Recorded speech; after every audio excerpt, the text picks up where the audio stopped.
Fourier দ্বারা part 2 f of x is equal to x minus x square এটাকে minus pi to pi ব্যবধিতে Fourier দ্বারাই আমাদের প্রকাশ করতে হবে এবং দেখাতে হবে যে pi square divide by 12 is equal to 1 divided by 1 square minus 1 divided by 2 square plus 1 divided by 3 square up to infinity তাহলে এটা আমরা প্রমাণ করি সুবহানাকা লা ইলমা লানা ইল্লা মা আল্লামতানা ইন্নাকা আনতাল আলিমুল হাকিম আমরা জানি ফুরিয়ার দ্বারা f of x is equal to a naught divided by 2 plus summation প্রথমে সামেশন দিব তারপর আমরা লিখব an cos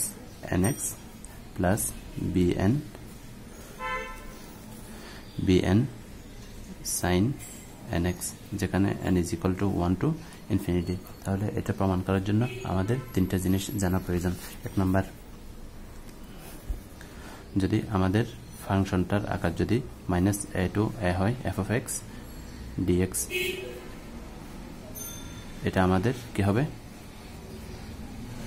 2 into 0 to a f of x dx যদি f of x কি হয় ইভেন হয় আর 0 হবে যদি f of x অড হয় এক নাম্বার গেল দুই নাম্বার লিবনিজ থিওরাম আমরা লিবনিজ থিওরাম পড়ছিলাম ইন্টিগ্রেশন uv dx এটাকে করলে আমরা পাবো u b1 প্রথমে আমরা b কে করব একবার তারপর u এবং b কে একসাথে করব u প্রাইম b2 অর্থাৎ b1 কে আবার করব তারপর plus u double prime u কে আরেকবার u প্রাইম কে আবার ডিফারেন্সিয়েশন করব b2 কে আবার ডিফারেন্সিয়েশন করব এভাবে আসতে থাকবে দুই নাম্বার গেল তিন নাম্বার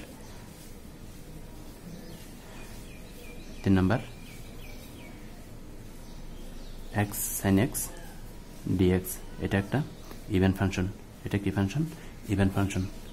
কারণ আমরা যদি x এর পরিবর্তে আমরা কি বসাই -x বসাই তাহলে আমরা দেখি -x sin x আমরা জানি sin θ is equal to sin θ তাহলে এখান থেকে একটা যদি মাইনাস চিহ্ন আমরা যদি কমন নিই তাহলে আমরা কি পাই এখান থেকে x sin x dx এটা গেল তাহলে এটা একটা কি ইভেন এটা 2 এটা 3 এখন আমরা আবার দেখি 4 number x square sin x dx এটা ইভেন নাকি অড আমরা একটু টেস্ট করি তাহলে x এর পরিবর্তে আমরা যদি -x বসাই তাহলে আমরা পাই x square -x square sin -x তাহলে আমরা পাই এখান থেকে -x স্কয়ার sin x তাহলে এটা অড ফাংশন তার মানে এটা যখন আসবে আমরা এটা সমান 0 বসাতে পারবো চতুর্থ নাম্বার পঞ্চম নাম্বার x cos x তাহলে এটা একটা কি ফাংশন অড ফাংশন কি ফাংশন অড ফাংশন কারণ x এর পরিবর্তে -x বসাই cos -x হলে আমরা জানি cos θ = cos θ কিন্তু এখানে x এর পরিবর্তে -x বসালে এটা কি হয়ে যাবে 0 এটা নেগেটিভ হয়ে যাবে 6 number x square cos x dx এটা ইভেন ফাংশন কারণ x এর পরিবর্তে -x বসালে আমরা এটা ধনাত্মক পাবো যদি সহজ কথায় x এর পরিবর্তে আমরা যদি -x বসাই ইন্টিগ্রেশনে অর্থাৎ f of x এ তখন আমরা বলতে পারবো যদি আমরা ধনাত্মক পাই তাহলে সেটা হবে ইভেন আর যদি ঋণাত্মক পাই তখন সেটা হবে অড ফাংশন তাহলে এসব কিছু আমরা এখানে ব্যবহার করব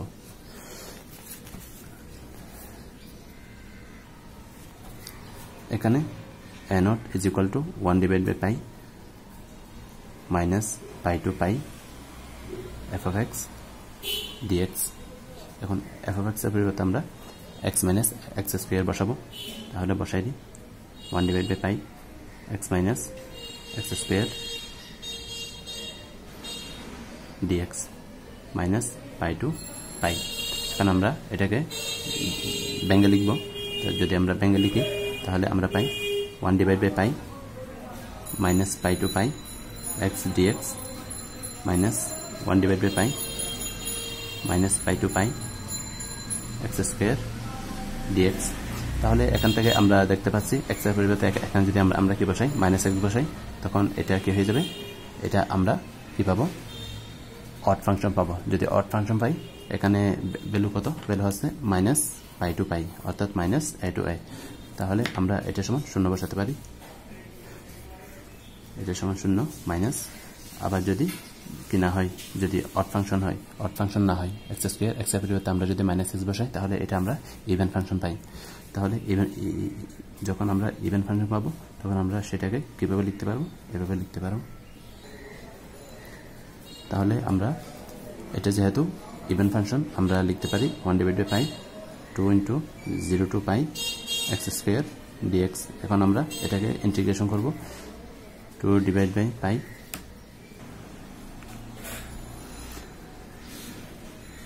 x cube divided by 3 0 to pi তাহলে এখন যদি আমরা যদি লিমিট বসাই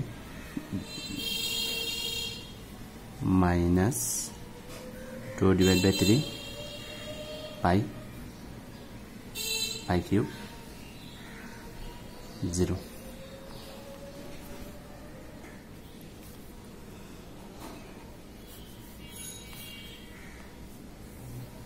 and what is equal to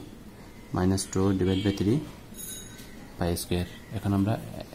n বের করব আমরা জানি n is equal to 1 divided by pi 1 divided by pi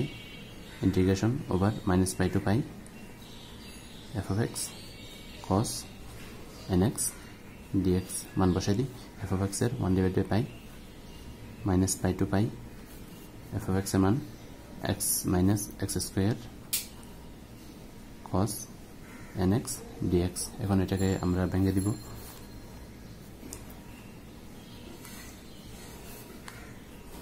-pi to pi x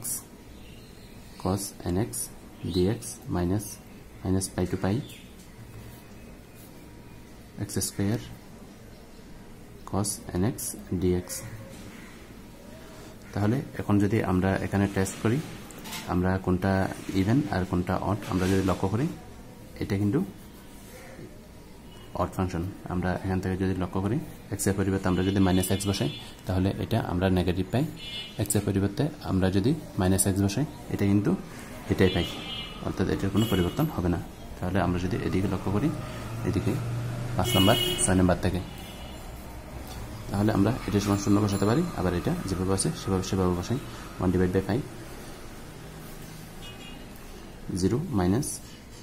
minus pi to pi তাহলে এটা যেহেতু কি ফাংশন ইভেন ফাংশন তাহলে 0 to pi আগে একটা কি দিব 2 দিব x square cos nx dx এখন আমরা লিবনিজ ব্যবহার করব লিবনিজ থিওরেম ব্যবহার করব তাহলে -2 divided by pi এটা আমরা সামনে নিয়ে আসলাম তাহলে লিবনিজ থিওরেম কি আরেকবার মনে করে দিই যদি আমাদের uv dx যদি থাকে uv1 u prime v2 অর্থাৎ v1 কে আরেকবার ডিফারেন্সিয়েশন করব তারপর u prime কে আবার v1 v2 কে আবার করলে v3 এভাবে আসতে থাকবে দেন আমরা এখান থেকে এটা u আর এটা v তাহলে uv u কে রেখে দিব u কি এখানে x স্কয়ার cos nx কে করলে আমরা sin nx তারপর ইন্টিগ্রেশন সময় কি হয় x এর সহগ নিচে চলে যায় x এর সহগ নিচে চলে যাবে x এর সহগ কি n মাইনাস এটা করব 2x পাবো আমরা তারপর এটা আমাদের b1 কে আমরা যদি করি আবার তাহলে আমরা জানি integration sin x is equal to cos x তাহলে এখানে cos nx আগে ছিল একটা এখন আরেকটা n আসবে x এর সহগ n এখন এটাকে আবার করব প্লাস 2x কে আমরা যদি ডিফারেন্সিয়েশন করি তাহলে আমরা পাই only 2 এটাকে আমরা যদি ডিফারেন্সিয়েশন করি তাহলে আমরা পাই এখানে মাইনাস আছে মাইনাস দিলাম তাহলে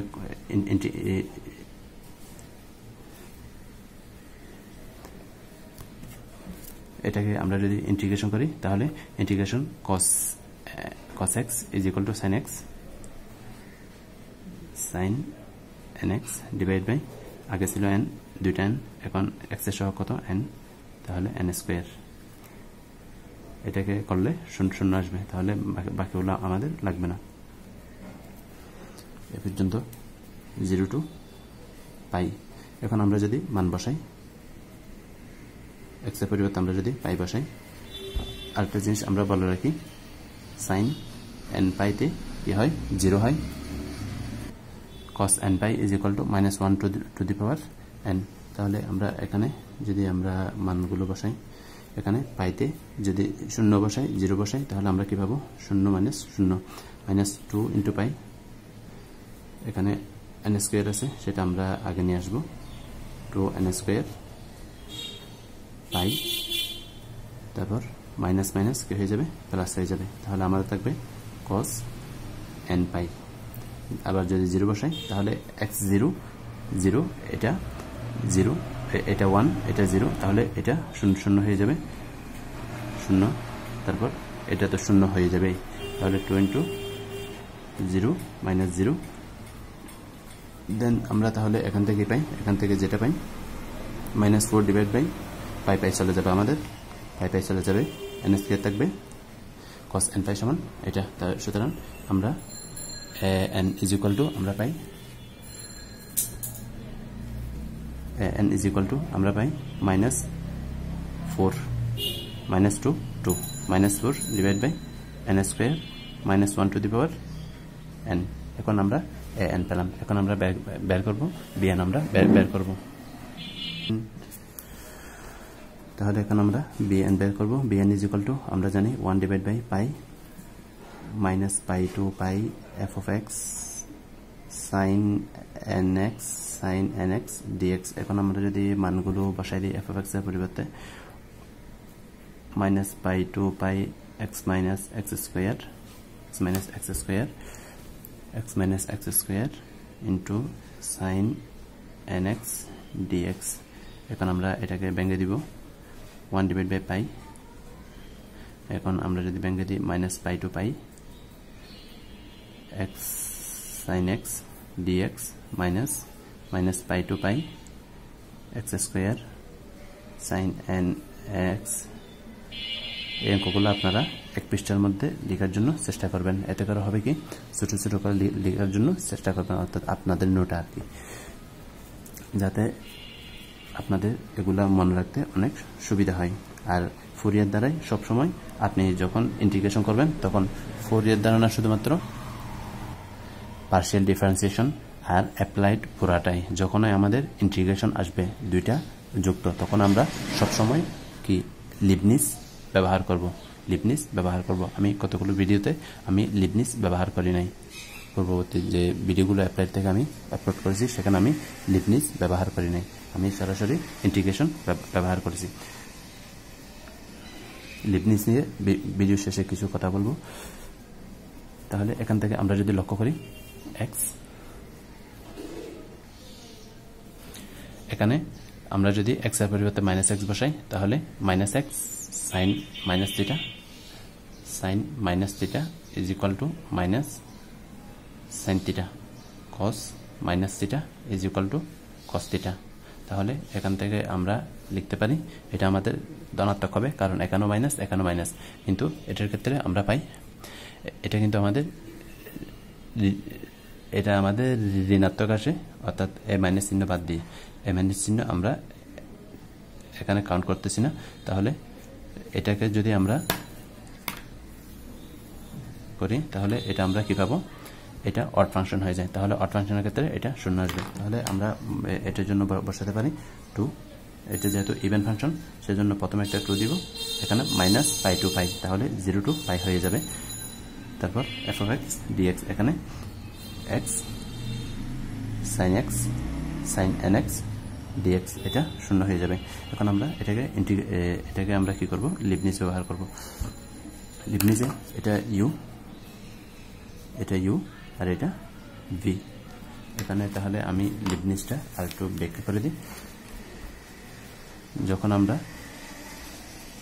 uv dx হবে তাহলে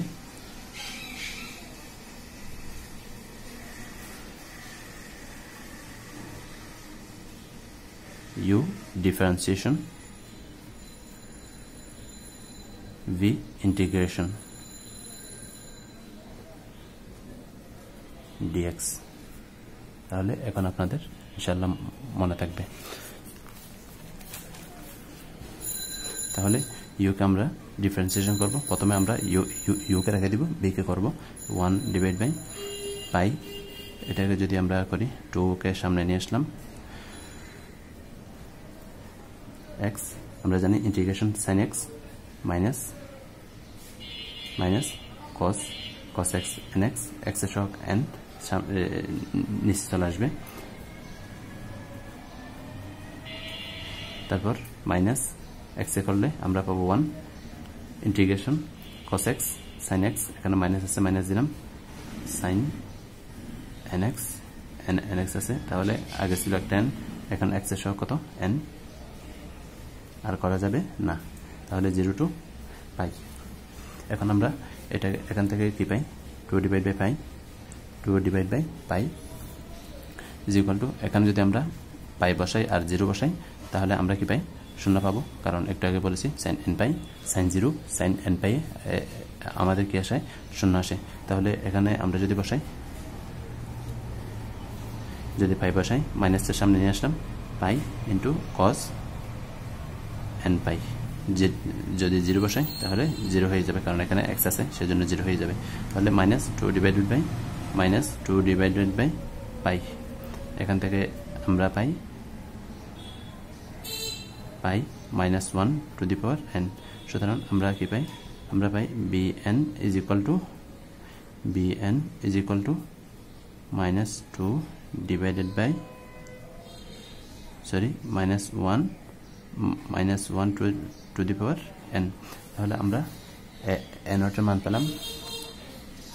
n এর মান পেলাম নেগেটিভ bn এর মান পেলাম এখন সবগুলো মান আমরা কোথায় বসাই দিব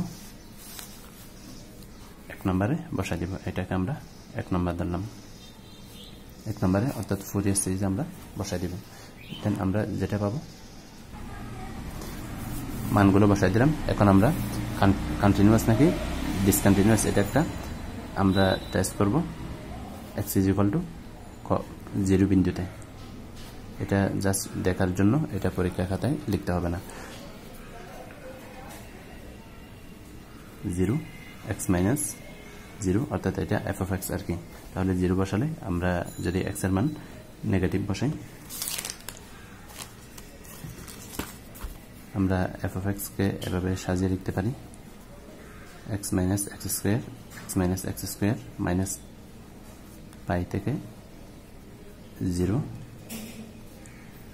তারপর 0 থেকে x পাই তাহলে এটার মধ্যে আমরা যদি দেখি তাহলে আমরা এখানে পাবো 0 অর্থাৎ x মাইনাস মানে x এর বাম দিকে এবং রাইট হ্যান্ড লিমিট যদি আমরা নিই limit x tends to 0 plus মানে মূল বিন্দু থেকে ধনাত্মক দিকে অর্থাৎ যেটা দেওয়া থাকবে x প্লাস অর্থাৎ এই বিন্দু থেকে ডান দিকে অর্থাৎ ধনাত্মক মান কোনটা এটা এখানে এই রেঞ্জে আমরা পাই অর্থাৎ এটা ধনাত্মক এখানে মানটা পাই f of x তাহলে f of x এর মান x - x স্কয়ার দুই ক্ষেত্রে আমরা কি পাচ্ছি 0 পাচ্ছি তাহলে আমরা বলতে পারি f of x একটা কন্টিনিউয়াস বা অবিচ্ছিন্ন ফাংশন যেহেতু f0 = আমরা কি পাই f of x = x - x square and f0 - 0 square অর্থাৎ 0 এটাকে দিলাম আমরা 2 নাম্বার তাহলে 2 থেকে আমরা পাই এখানে এক্সপ্যান্ড করবেন না এক্সপ্যান্ড করলে সেটা বড় হয়ে যাবে তাহলে এক্সপ্যান্ড না করাটাই উত্তম তাহলে 2 থেকে আমরা পাই f of 0 = এখানে যদি 0 বসাই এখান থেকে 2 চলে যাবে আমাদের থাকবে pi square divide by 3 plus -4 টা আমরা -4 infinity -4 divided by n square -1 to the power n cos n0 plus এটাতে বসালে আমরা পাবো 0 এটা বসালে আমরা পাবো 0 তাহলে আমরা এখান থেকে পাই এটা সমান 0 এটা যদি আমরা এই পাশে নিয়ে আসি এটা তখন আমাদের প্লাস হয়ে যাবে তাহলে pi square divide by 3 is equal to -4 টা আমরা সামনে নিয়ে আসলাম এটাকে আমরা ভেঙে দিব যদি আমরা ভেঙে দিই তখন আমরা পাই যদি আমরা কত বসাই 1 বসাই তাহলে আমরা পাই এখানে 1 বসালে -1 ডিভাইড বাই 1 স্কয়ার 2 বসালে 1 ডিভাইড বাই 2 স্কয়ার 3 বসালে -1 3 square plus up to infinity তাহলে আমরা এখান থেকে এটাকে এই পাশে নিয়ে আসব এটা হয়ে যাবে plus pi square divide by 3 তারপর -4 আছে এখান থেকে আমরা যদি -1 কমন নিই তাহলে আমরা পাই 1 divide by 1 square plus 1 divide by 2 square sorry এটা হয়ে যাবে -1 divide by 3 square -1 divide by 4 square plus up to infinity সুতরাং আমরা পাই মাইনাস মাইনাস প্লাস হয়ে যাবে সুতরাং পাই স্কয়ার 3 4 12 4 যদি নিচে চলে আসে 3 4 12 is equal to 1 divide by 1 square -1 divide by 2 square plus 1 divide by 3 square -1 divide by 4 square plus up to infinity পর্যন্ত তাহলে এটাই হচ্ছে আমাদের নির্ণেয় সমাধান সুবহানাকাল্লাহুম্মা বিহামদিক আশহাদু আল লা ইলাহা ইল্লা আনতা আস্তাগফিরুকা ওয়া আতুবু ইলাইক কোনো কিছু যদি না বুঝে থাকেন অবশ্যই কমেন্ট করে জানাবেন চ্যানেলে যদি নতুন হয়ে থাকেন আপনি তাহলে চ্যানেলটি সাবস্ক্রাইব করে রাখবেন